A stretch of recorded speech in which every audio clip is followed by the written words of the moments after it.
crowd's slowed down a little bit, kind of like a Tennessee Vols game. I mean, just kind of like something else going on. But anyway, we want to welcome you here to Williamson County Fair. This is our second night, second day. Be here all week, so we'll be here again tonight a couple more times at 7. Let's see, I think 7:30. 7 or 7:30 tonight. We're trying to work with the BMX guys down here. They're having a show right now, so they're kind of prolonging theirs. We're going to do ours, and then they're going to do theirs right behind us. So when we get done, if you want to run down there and check them out, that'd be good. But real quick, a few introductions. On your far left from the Franklin office is Chris Gossett. The guy walking right behind him right there is Bobby Maynard. He's from the Lebanon office. Behind him, next to the trailer, Franklin office, is Adam Fuel. Back here behind me is Dan Bonds. He's also from the Franklin office. I am from the Lebanon office, and my name's Greg Hale. Like I said, we're glad that we're here. Glad that we can kind of educate you a little bit on what we've got going on. What you see behind you, or in front of you, right behind me, is a scaled-down version of what you see maybe in your neighborhood, going up down the street. It is the power system, or the power lines on our system, scaled down onto a trailer so that we can kind of demonstrate to you on how dangerous our job is. We're one of the top 10 dangerous jobs in the United States. We're not proud of that. That's just part of it. And we're trained very highly. We have on what we call FR clothing, which is fire retardant. It will catch fire, but it will not burn. Does that make sense? It may have a flame, but when the flame is taken away, our clothes will go out. Not that they won't burn, it's just they won't continue to burn. Everybody's got on hard hats, dielectrically tested hard hats, so if they come in contact with high voltage, it doesn't shock us. Everybody's got on 30,000 volt gloves. These gloves are very hot, and when you put them on and put on all this FR clothing, you'll see that our blue is going to start turning darker because we'll be sweating inside of that. Pants are that way, and our shoes that they have on inside the bullpen here are 20,000 volt overshoes. This is something we wear just for this demonstration because literally they're going to have in their hands pieces of equipment that's going to be coming in contact with 7,200 volts. So as we get started here, you're going to see that this middle pole here has a red light on it, and it's going to start flashing. And when it starts flashing, that tells the guys that the trailer now has the potential of having 7,200 volts on it to stay off the trailer. Anytime something happens, Bobby over there, he's got a device in his hands. He can hit a button and everything goes out. So that's just a safety device that we have built into our demonstration. First thing we want to talk about is this green box down here right straight in front of you. Electrical arcs is what you're going to see right here. This is what you call a primary dig-in. The wire that you see overhead on the trailer right there, or on this pole behind you, you'll see there's 7 wires back there. But the top wire, the top 3 wires back there are this size right here. And you can see that this does not look nothing like that just because it's that far away. This is primary overhead. This is what we call primary underground. And that box right there is going to simulate a primary dig-in. Anytime you're digging on your property, even though you own that property, you may know that property, you are supposed to call 811, call before you dig, and give them 3 days to come out and check anything buried on your property. If not, and you think everything is okay and everything is safe, and you're out there digging, this wire right here is supposed to be 48 inches in the ground. But you know how it rains and it erodes and things like that, and erosion and erosion and erosion, and it may not be but 2 foot deep. So you're out there digging with an auger, with Dan here. He's got a shovel. He's hit a root, he thinks. You can't tell that's a root, you can't tell that's a piece of wire. But he's going to jump up and he's going to hit on his shovel with his feet to try to go through it, and you'll see what happens when he comes in contact with that 7,200 volts. It's pretty hot, and it gets hot really quick. 7,200 volts when it goes to arc like that can be up to 35,000 degrees Fahrenheit. These lines behind you are 14,400 volts per phase, is what we call it. Each wire is 14,000. This right here is 7,200 volts. Still just as dangerous, and it can be very bad for you. So let us make sure that you call 811, let them do their job so that it keeps you safe as possible. All right, as we move on, we're going to talk about this piece of equipment right here behind you. And like I said, I'm going to kind of speed through this as much as I can without going too fast because I know it's hot. I know you want to keep moving. Like I said, come back and join us tonight at 7 o'clock and again at 8:30, and we'll do this again. But this old antenna right here is an old TV antenna. Some of the older people like me, the young people, have no idea what that is. You know, it's all about on the phone or a little bitty dish that gets all these channels. This is what I used to have when I was a kid. But now it's just eyesore. So you buy this piece of property, you got this piece of equipment here, and you're like, I need to get this equipment down. Well, we got Adam over here. He's going to help us out. He don't know anything in the world about how electricity works, but he knows he can get an antenna down. So he's going to come and he's going to help me out. So I said, Adam, just be careful. I know it's electricity up there. Just make sure you don't get, oh, don't do that yet. Let's change out number 1 to a red. I tell you, Adam, I said, you know, just make sure whatever you do, you look up, don't get it into the power lines. And Adam, what are you going to tell me? He's got it. Men got everything. Am I right? Every guy around here shaking their head, yeah. Do we need instructions to put bicycles together? No, we don't. We just buy them already put together. And if we're trying to do something with instructions, we just flip them to the side because we're men. And Adam, you do know what you're doing, right? Well, then just be careful is all I got to say. So just be really easy. But see, he comes in contacts and it blows the fuse. Now, the whole road is one out. If Adam survives that contact, his wife's going to probably kill him because she's going to come out because the phone is blowing up right now. What is Adam doing out there? Our lights are out. I'm trying to bake a cake. I'm trying to cook dinner. I'm trying to do this. But everybody's mad at Adam's wife. Now Adam's wife's going to be mad at him. I say that to be candidly, but I also say that to do this. If there's anything close to a power line, Middle Tennessee Electric will come out, make it safe, help you get it down if we need to. We do take antennas down. I mean, if it's that close, we'll take it down for you. Now, I'm not talking about a 300-foot antenna, but I'm talking about something that comes close to contact with the power lines. Now, you'll see they're connected to this little red wagon right here. This is something we did in for last year. This is what we call a simulation for a car wreck. Has anybody ever been in a car wreck and hit a power pole? Anybody? Very fortunate, very fortunate. It happens all the time. And we pull up and there's a pole laying across the car or there's power lines that are on the ground. People don't understand it when they hit a light pole and that power line comes close to that car or maybe gets on that car, it becomes energized at that primary voltage. Right now, that trailer is sitting there with 7,200 volts going to it. It's not doing anything. Our doll, Miss Electra, she's helping us out. She's sitting in the car right now. Nothing. She's touching it. Make sure they see where she's touching it, Louis. See, she's in the car. She's touching the car. Nothing's happening to her. The reason for that is because the rubber tires are doing their job and they're insulating her. But she gets a little bit panicky. She's got to try to get out before EMS gets there. She's like, I get away from this car. So she steps out, and when she steps, one hand on the ground and one hand on the car, you'll see what happens. Now, can you imagine being there, stepping out, reaching back, and putting your foot on the ground and having 7,200 volts going through your body? Not a good thing to do. Now, I want to show you this right here. This is a hot dog. You hungry? Can you just confirm that that is a cold hot dog? Yes. Both ends is cold. Okay, she said yes, it is a cold hot dog. We're going to take this and put it on Miss Electra. That's going to simulate your fingers. If you can't see this, you may want to come around a little bit closer so you can see the wagon.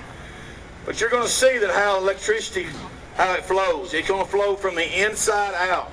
Electricity heats your body up so quick that it heats up your bones and it starts eating away and tearing down the flesh and the muscles and all the, stuff inside your body. But right now you'll see what would happen with the hot dog. And you'll see, we're going to heat him up. And we're going to heat this hot dog. Hit it again. Now, get my, is it still kind of cool?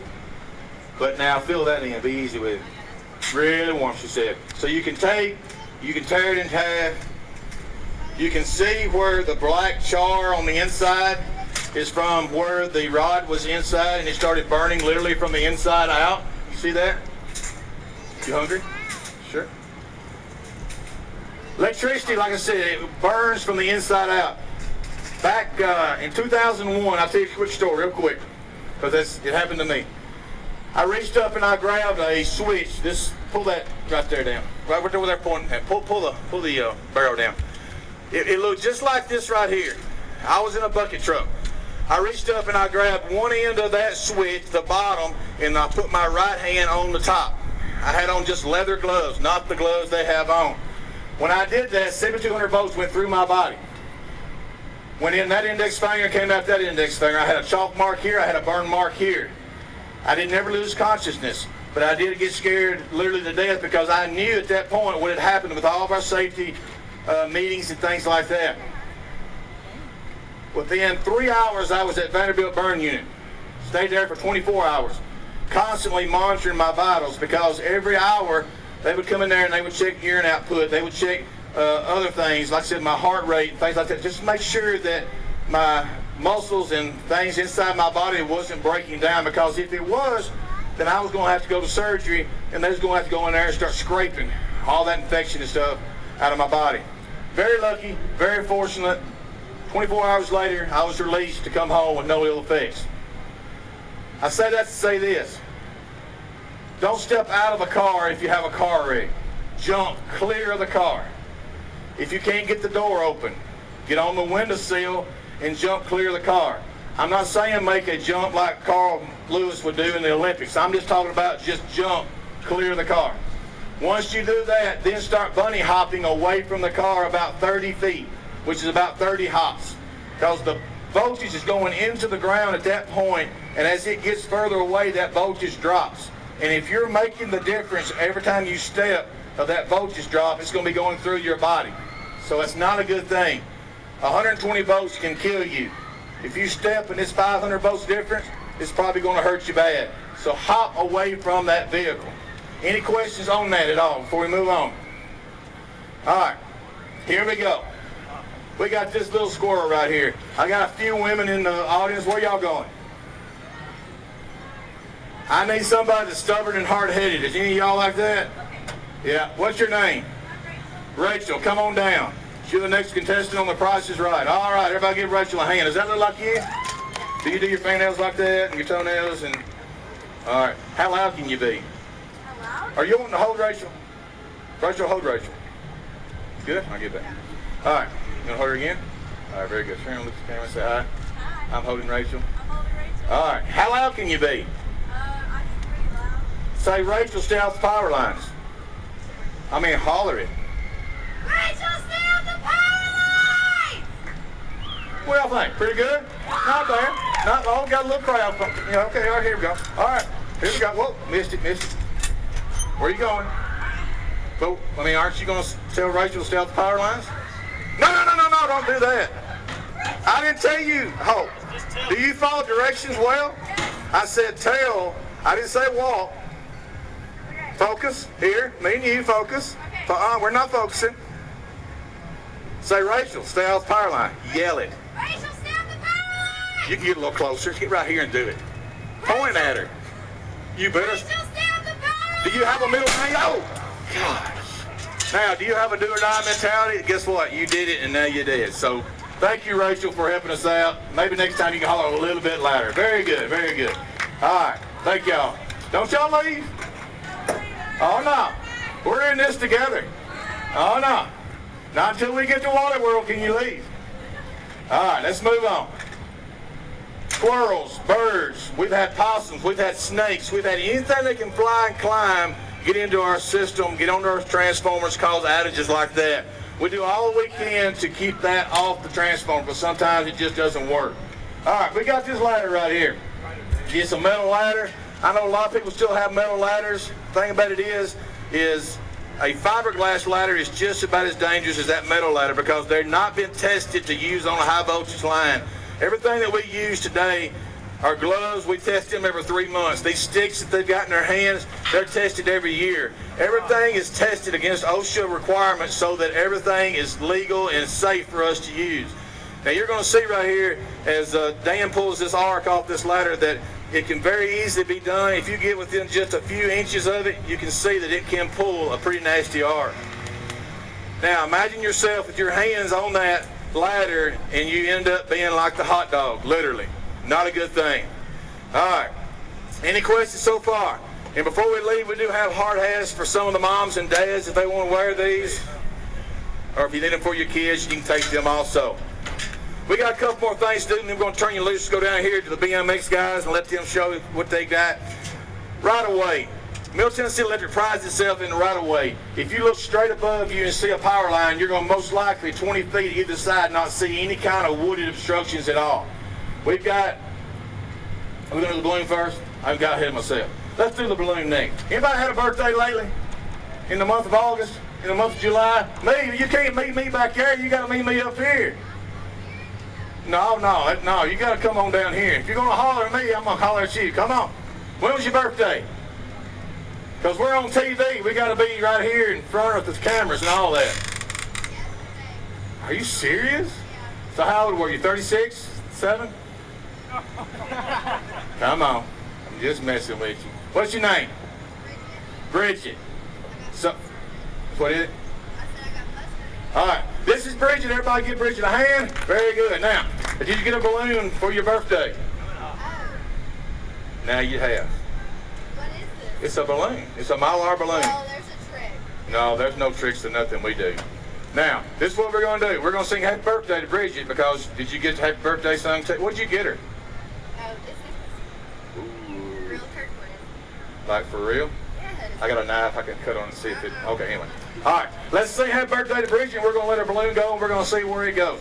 On 3. 1, 2, 3. Happy birthday to you.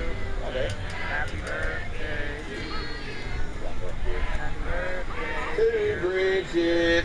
Happy birthday to you. All right, there goes your balloon. And it always goes up, up, up, and gets into our transformers and causes power.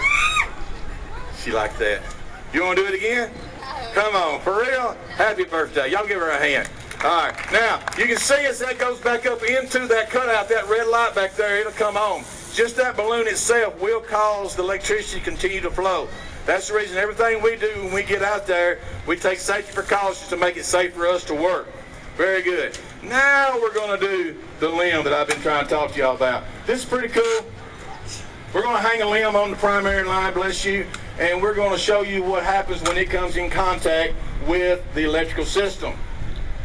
These were cut yesterday. I won't tell you they were cut today because that would be a lie. Everything we're doing, nothing's made up. There's no tricks to that. Let me see that limb just so everybody knows for sure. Bridget, is this your boyfriend or husband or brother? Is there anything different about that? Is that all just a regular old stick? There's nothing, no wires going through it, nothing. It's a legitimate stick.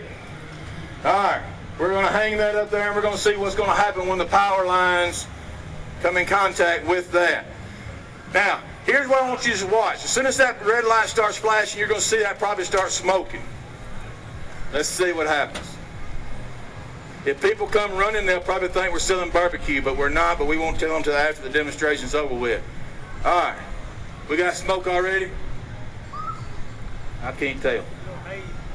Got a little bit. All right, the longer it stays there, the more it'll start burning, the more you'll see smoke come from it, things like that. Now, this is what I got to tell you. If there's any limbs or anything inside of our right-of-way, like I said before, 20 feet either side of the power lines, straight across your head, 20 feet, 20 feet. If there's anything inside of that, don't cut the limb, don't cut the trees down.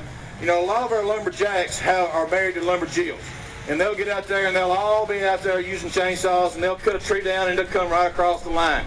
And they're like, oh man. So they just run up and they'll put their hands on it. Now, does anybody want to run up and put their hands on that right now? Anybody? Anybody? Anybody? Uh-oh. Now you can hear it. Now you can see it even more. The more it gets hot, the more the electricity is flowing through it. It's burning literally from the inside out. Remember, I've been talking about that the whole time, burning inside out. You hear that whistle, that steam from the heat. You see blue smoke, and you also see white smoke in the middle start to come out. White smoke, steam, blue smoke's from the fire. Getting hot and getting hot quick. If this was at night, I would tell you to watch your eyes. This is almost as good as the eclipse. Just almost. If you come back tonight for our last show, you'll see this a lot better at night than it is in the daytime. But you can see sometimes those limbs will fall across our lines and they'll burn like that until they burn completely in half, and then they'll fall off.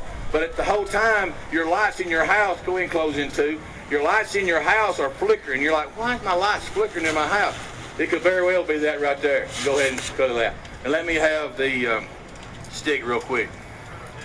I got to take it to my stick expert, because he's got to tell me something real quick. Is that hot or is that cold? I mean, it's just not even, it's not even hot. But do you agree that's hot? Go ahead and grab that. No, I'm just, what's wrong with him? Who'd you marry? But he can see.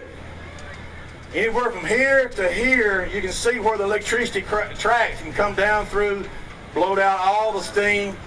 Each end of the stick is literally cool to touch.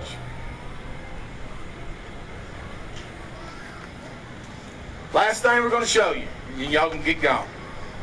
Generators. Silent killer of electrical linemen across the United States, the #1 killer. It's not that we make mistakes, it's that we don't see those generators, we don't hear those generators running outside your houses and behind your houses.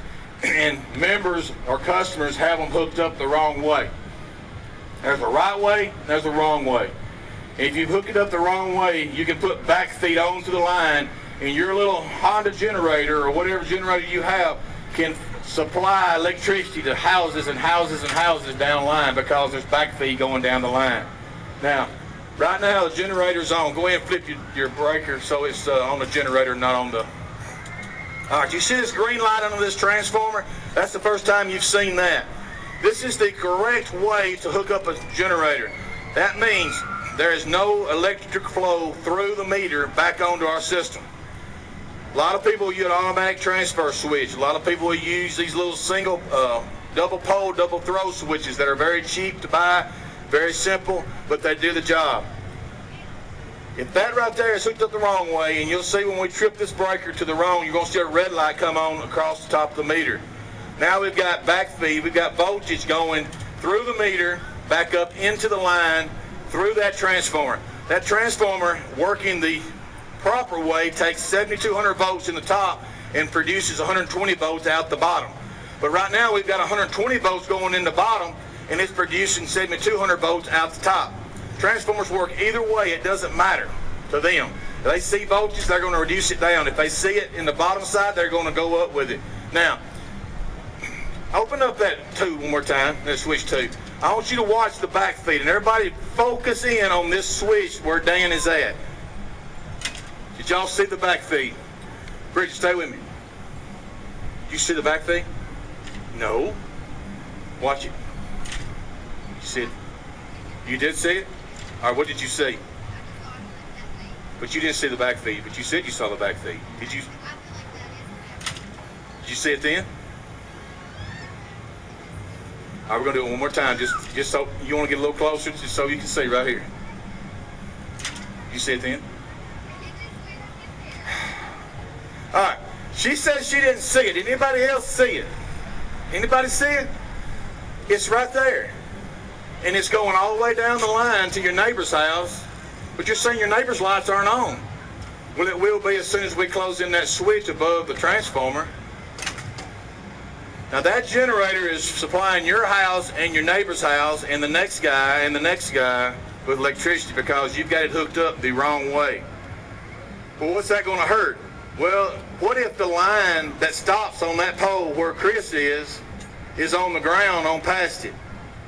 The generator is not big enough to kick out, but it's supplying that wire that's on the ground that looks like this right here at nighttime. Do you think you can see that at night?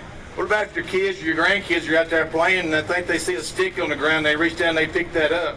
That's 7,200 volts going through that little wire right there. It's not a good thing to just go in your house, unplug your dryer, 240 volt, and take a generator and plug a pigtail into it and then plug it into your dryer plug in your house to supply your house without having an automatic transfer switch or without cutting your main off. The main thing is, if you use a generator, you cut your main off or you open up your main. And if you've got any questions on that when we're done, please stay and ask, because we'll try our best to explain to you the dangers that are involved in generator backfeed. Now, you'll see this is a little 2,000 watt generator, 2 kW. And he's going to go up there and he's going to touch that with that metal rod right there so you can see what that little generator can do. It'll still pull a pretty good arc. Pretty good arc itself with the 2,000 kW. All right. We're going to clear the trailer out. We're going to make it safe so you can come inside the barricades if you like. Like I said, we're doing this again tonight at 7:30 and at 8:30 if you'd like to come back. Or if you just kind of caught half of it and want to come back and catch the whole thing, come back then. Our last show will be the best show because it'll be completely dark then. And it's a pretty good show to see this after dark. Anybody got any questions at all? Glad y'all kind of stopped by and kind of gave us a little bit of your time. We appreciate that. Thanks for everybody involved. I think our girls have done left. And thank Bridget over here for her birthday. Happy birthday to her. And anyway, y'all got any questions for me or our guys? Like I said, we can make up something. If we don't know the answer, we'll make ourselves sound really smart. Yes, ma'am. Those poles on the trailer are made of steel. There's all steel poles. There's nothing wood on that trailer at all. They're fiberglass. They're fiberglass. They're tested every year. Like I said, they put voltage every 1 foot, 10,000 volts every 10 feet to test it. And if they fail any of that spot, then they trash them in a trash can. There's no way to fix them. If they're the good or the bad. Good question. All right. See y'all. Y'all have a good day.